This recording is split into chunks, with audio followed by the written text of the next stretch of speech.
Hey, my name is McKay, and in this video, I'm going to show you exactly how to turn your listeners into raving fans.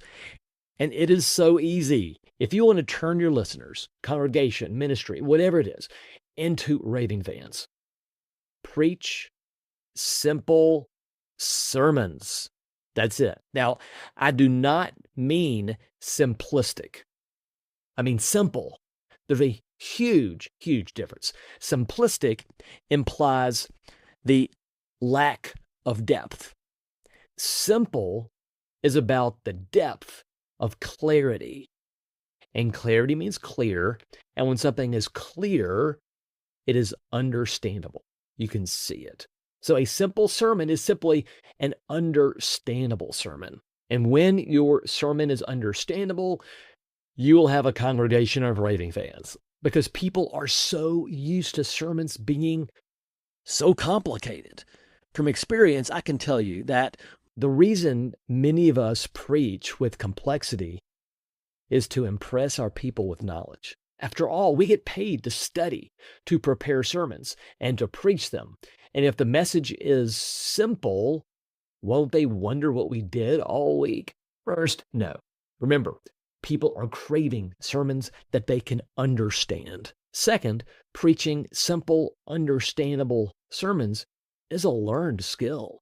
It is not easy to explain the prophecies of Ezekiel or the revelations of John or any number of texts. And what's worse is that texts that are relatively easy to understand, we make them complicated for some reason. So here's the thing. Simplicity requires focus. You can't say everything about a text in one message. You certainly can't say everything that you would want to say. That's why sermons are not commentaries. They're not lectures. They are sermons. Lectures, commentaries inform the mind, and that's important.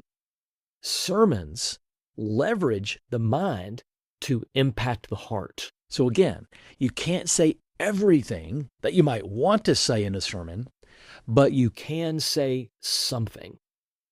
And that something has the power to change a life. So how do you do it? 4 short ways. 1, make that something clear. State it in one simple sentence. We call it a principle statement. Number 2, show how it exposes our need for Jesus. Reveal the flesh. Reveal our human resistance to what is true.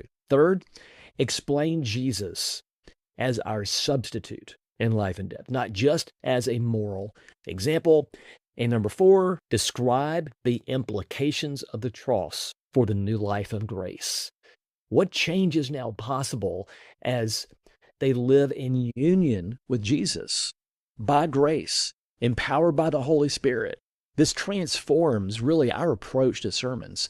No longer is it to impress them with our knowledge, but it is to impress them with the wonder, beauty, and transforming power of God's grace in the crucified, risen, and reigning Jesus. So the opportunity for you is this. If you want to turn your listeners into raving fans, put down the intellectual pride, take off the burden to be profound, and don't be afraid to preach a simple sermon.